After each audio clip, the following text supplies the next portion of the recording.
अरे माँ, अभी तक खाना नहीं बना। जल्दी से खाना बना दो। आज हम तीनों एक यात्रा पर जा रहे हैं और आते वक्त किसी को ठग कर कुछ न कुछ तो जरूर लाएंगे। सुनो बेटा, तुम किसी को कैसे ठग सकते हो? अगर तुम्हारे पिता जिंदा होते तो वो किसी न किसी को तो हर रोज जरूर ठग लाते। तुम तो ठगाए में अभी तक बच्चे हो। नहीं नहीं माँ, आप कैसी बातें कर रही हो? हम तीनों तो अब ठगाई में माहिर हो गए हैं। तुम जल्दी से हमारे लिए खाना बना दो। हम किसी न किसी को तो जरूर ठग लाएंगे।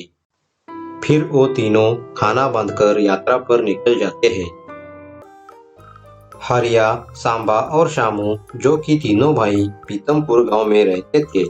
उनके पिताजी लोगों को ठगने में बहुत माहिर थे, लेकिन अब वो इस दुनिया में नहीं रहे। पिताजी के मरने के पश्चात अब तीनों उन्हीं के पैरों पर पैर रखकर चल रहे थे। लंबी चौड़ी कहानियां फेंकने में तीनों का जवाब नहीं था। बात से बात निकालना और गप्पे लड़ाना उनका काम था, और इस काम में अब वो अपने आप को गुरु समझते थे। यात्रा पर निकले काफी समय हुआ था और तीनों चलते चलते बहुत थक चुके थे।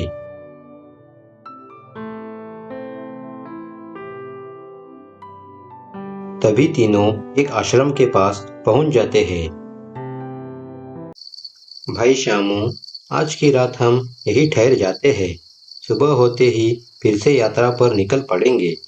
हाँ हाँ छोटे, आज की रात हम आश्रम में ठहर जाते हैं। चलो।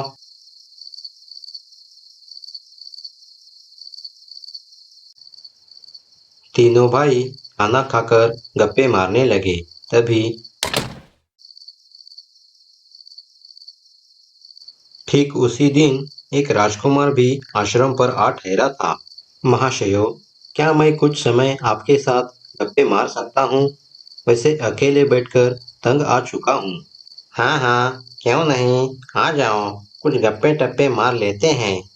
राजकुमार के आभूषण देखकर तीनों भाइयों की खुशी अचानक सी जमीन से आसमान तक पहुंच गई।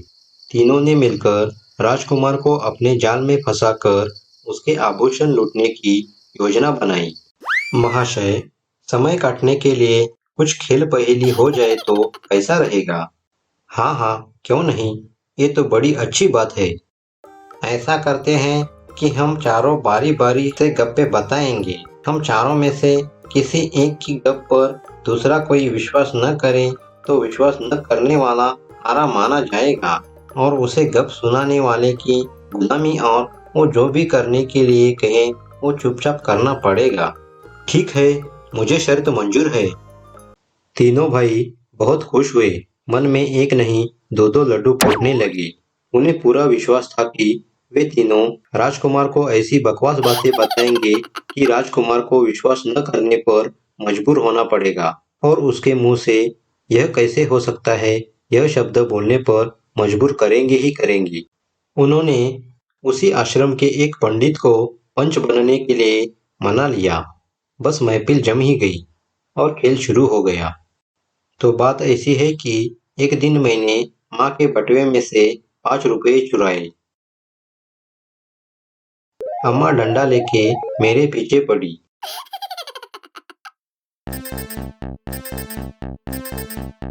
छुपने के लिए जगह ढूंढने लगा, लेकिन कुछ नहीं मिला।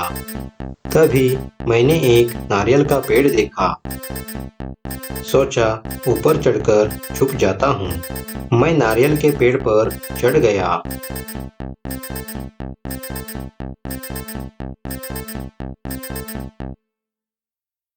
वह नारियल का पेड़ कम से कम 100 मील ऊंचा था। मैं फटाफट उसकी चोटी तक पहुंच गया और बीच में छिपकर बैठ गया। मुझे वहीं पर नींद आई। जब आँख खुली तो देखा कि पेड़ इस बीच 50 मील और ऊपर जा चुका था। नीचे देखा तो बहुत डर गया।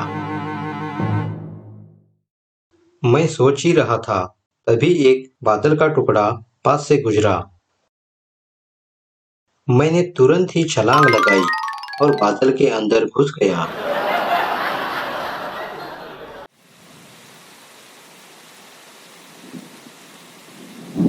जब उस बादल से पानी बरसने लगा, तब जाकर मैं पानी की धार को रस्सी की तरह पकड़कर नीचे उतरा। राजकुमार केवल और सिर्फ केवल मुस्कुराया। हरिया निराश हो गया। उसे पूरा यकीन था कि राजकुमार विश्वास नहीं करेगा। अब सांबा बोलने लगा, एक बार हम गिल्ली डंडा खेल रहे थे। गिल्ली झाड़ी में जा गिरी।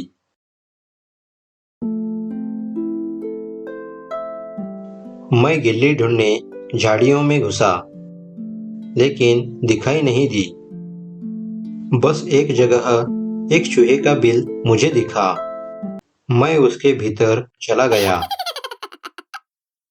मैंने देखा कि वहां सैकड़ों हाथी बंधे पड़े हैं।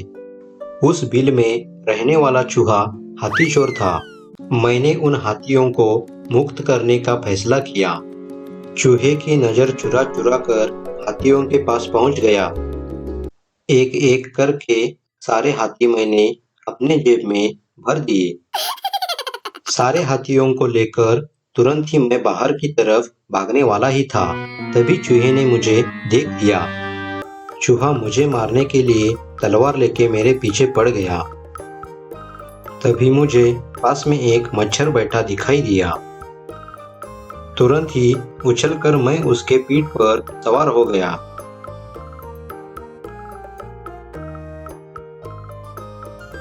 उस मच्छर ने तुरंत ही मुझे हाथियों के साथ बिल से बाहर निकाला और चूहा हाथ मलता रह गया।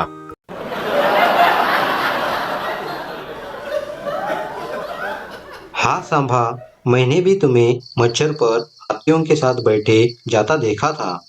सांबा भी राजकुमार को ना बोलने पर मजबूर नहीं कर पाया। अब तीसरे भाई शामू की बारी आई। शामू बोल पड़ा, एक बार मैं नदी किनारे घूमने गया। अरे मछुआरे भाई, रो क्यों रहे हो? क्या हुआ बताओ तो सही। क्या बताओ श्यामा, इस नदी में एक भी मछली नहीं है। अगर मछलियाँ नहीं मिली तो हम और हमारे परिवार का गुजारा कैसे होगा? घबराओ मत भाई लोग, अगले 10 मिनट में मैं इसका हाल निकाल देता हूँ।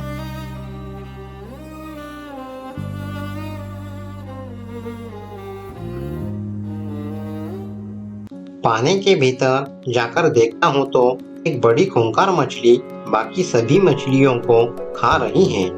उसे देखकर मुझे इतना गुस्सा आया कि मेरे गुस्से की गर्मी से नदी का पानी गर्म होने लगा। पानी गर्म होने से खूंखार मछली छटपटाने लगी। मछली पानी के ऊपर आकर हवा में उड़ने लगी। तभी मैंने उसकी पूंछ पकड़ी।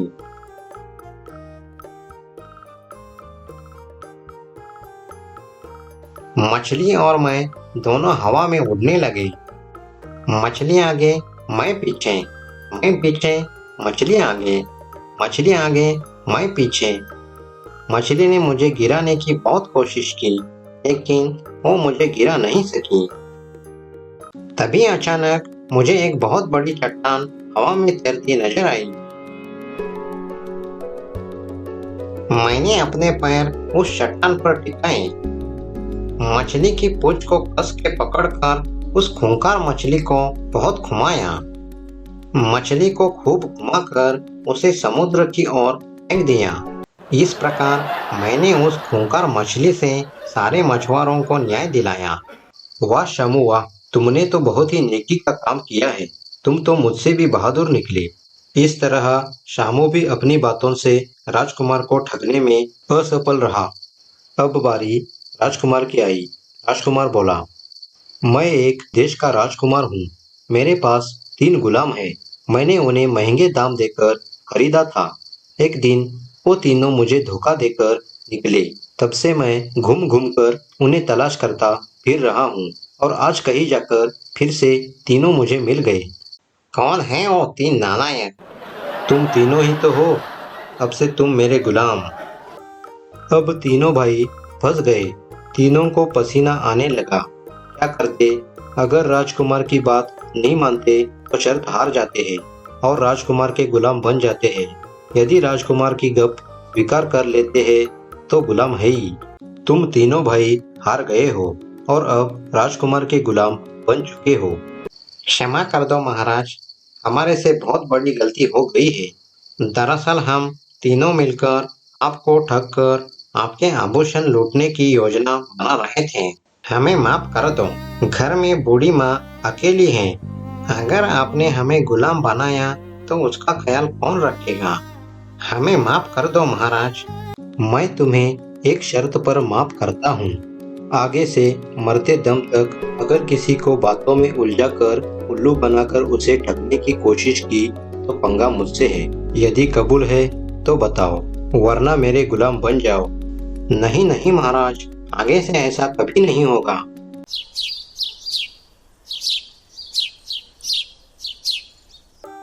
राजकुमार ने तीनों को माफ कर दिया। तीनों यात्रा छोड़कर घर की तरफ निकल पड़े। उस दिन से तीनों मिलकर उनके खेत में काम करने लगे। ये सभी देखकर बूढ़ी अम्मा बहुत खुश हो गई।